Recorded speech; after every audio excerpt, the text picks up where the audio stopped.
Hi,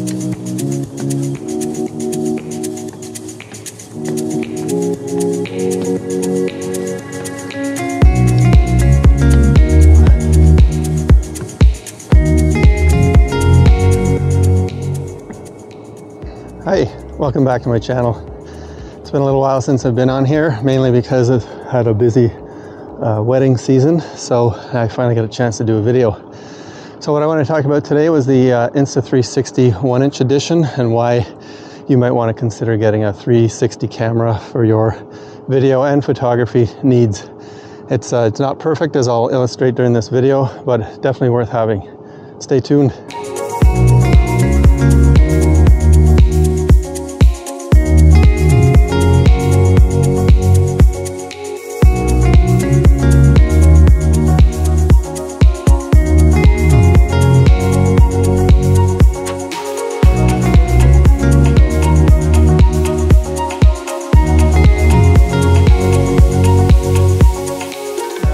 One of the biggest reasons to have one of these 360 cameras is that you can film however you want. You can point the camera in any direction you want, and then you can worry about how you frame it later. Right now I have it on about a 30-degree angle in front of me, so it allows me to look forward, or then I can switch it back to looking at me or anywhere around me, and I can show you what I want you to see after the fact. You can do actual 360 videos with these, but I'm not a big fan of those, of letting people pan around while you're watching the video, since they can miss out whatever you had intended for the viewer to see. So in this case, I'm showing you exactly that. I can pan around, and also because of the flow state stabilization, it's extremely smooth as I'm walking. Quite a big difference from any other camera I've used, such as the GoPro, for example.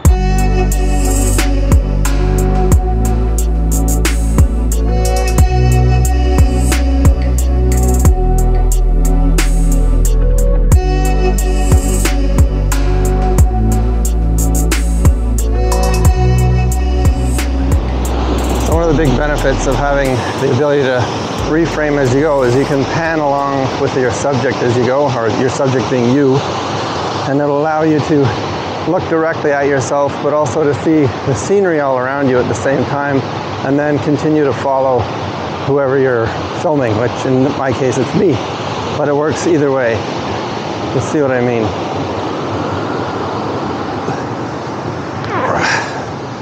So because I'm using a wireless mic, I can still hear myself wherever I go and still have people walking around through my shots.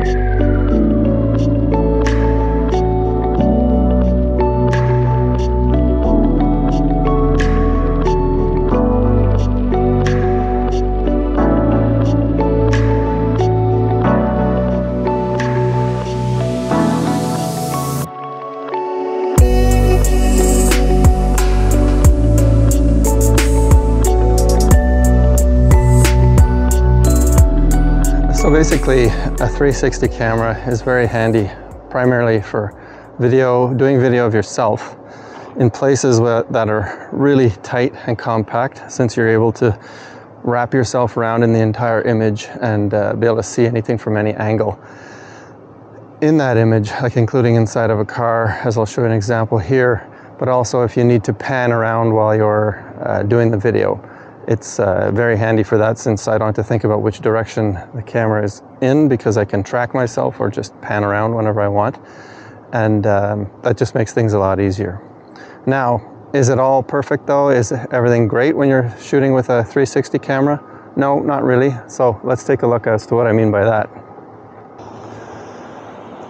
So what are the main problems with using a 360 camera?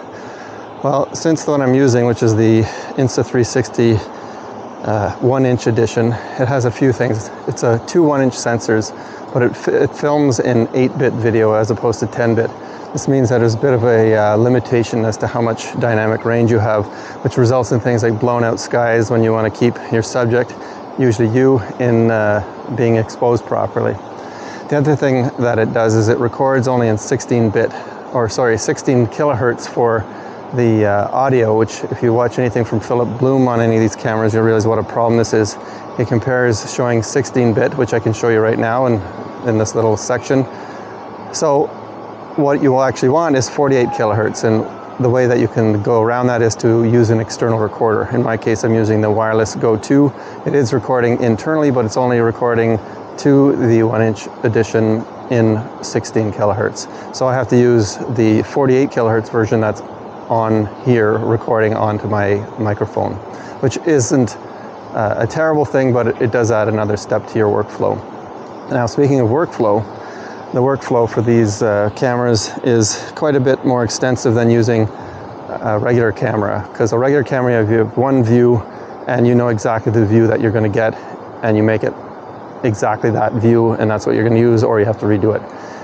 What you get with the 360, which is very useful, is you can reframe everything after the fact, as I mentioned, but it means that you actually have to reframe after the fact, and that can be a bit of a pain. So in this case, I can look straight down the canal here in the Riedel locks, and I can pan it back around towards me, but I actually have to physically do that. And what I use in particular is the Insta360 Studio on my computer to do that. It's an added step that pretty much doubles the amount of time required to edit your videos. So if you don't like editing videos, that's a bit of a pain. For me personally, I really enjoy the fact that I can reframe, I can do all these edits and get everything ready in advance so that then I can add it to a proper video. I think that's all I have for the downsides of, oh sorry, one other downside is the entire frame is recorded as a roughly 6,000 pixel image from straight across. So that sounds great, because if you're going to view in 4K, you think you're getting 6,000, but what you're actually seeing is that 6,000K image cropped in as I'm moving around, and it's why you see a lot of these things, or a lot of these videos, in particularly wide angle views, because it can actually get a half decent resolution when you're doing that. If you want to really zoom in, it will be quite pixelated because you're zooming in very tight on a 6,000 pixel video image. For the rest of the video, I will speak over footage taken with the Insta360 1-inch edition so that you can get a better sense as to the quality and versatility of the video. While I'm referring to the 1-inch edition in this video, much of the same principles apply to the Insta360 X3.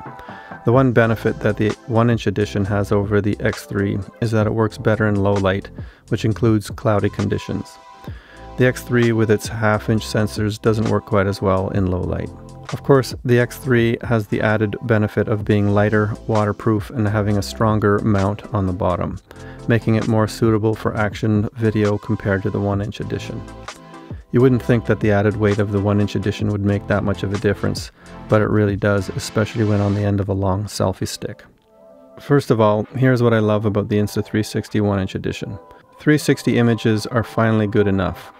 No, they aren't the same quality level of stitching multiple high-resolution images from a DSLR or mirrorless camera, but they are very usable for many applications and quite clear on cell and tablet screens. Now you have no need to think about where your camera is pointing when you're shooting photos or video. Being able to set the point of view during processing is amazing. But please make an affordable 8K plus version. The third thing that I like is that the video actually looks pretty good in not so bright conditions. This means that when shooting in cloudy weather and surprisingly low light, you don't get the mushy look that you do with smaller sensors. And finally, the stabilization on this camera is fantastic. Next, let's talk about what is not so great with the Insta360 1-inch edition. I would like to preface this with that while there are more cons than pros in this video, the pros far outweigh the cons. Basically what follows is how the camera can be improved. The first thing is that video is captured in 8-bit color, which works fine in even lighting conditions. But when you're shooting in 360 degrees, the lighting is rarely even. For contrasty situations like a mix of sun and shade, this camera would benefit tremendously by shooting in 10-bit color. This would allow for a higher dynamic range and would reduce the amount of blowouts in bright areas and the image noise in the shadows. Another image quality problem arises from the video being captured at around 6K in resolution. This sounds like a lot until you realize that the video is stretched around a 360-degree sphere. Even viewing at an extremely wide field of view of 180 degrees results in only a 3K image. Most of the time you will want to crop in even tighter than that. Similarly, when it comes to audio, the 1-inch edition is only able to sample audio at 16 kHz. This makes the audio only worthwhile as a scratch track to sync externally recorded audio. I really don't see the point of this limitation as it needlessly adds a lot of extra time to the video processing. Insta also recommends that the 1-inch edition not be used for active filming where there is any jostling of the camera. I tried riding my bike with the 1-inch edition attached to a selfie stick that was also bolted to my bike. I agree that it didn't feel like a good idea because of the bumps and the weight of the camera. Apparently the tripod mount on the bottom of the camera isn't very strong compared to the X3. It doesn't make sense to me that you would put a weaker tripod mount on a heavier camera. And finally, while modular cameras are cool and all, I would much rather have a 1-inch 360 camera with a solid body where the external audio port is built in and where I don't have to take apart the entire camera to get access to the SD card. This would also allow the 1-inch edition to be waterproof and maybe even have a removable battery. So that should do it for this video. If you found it useful in any way, please feel free to give it a like. If not, let me know in the comments below. For now, have a great day and see you in the next one.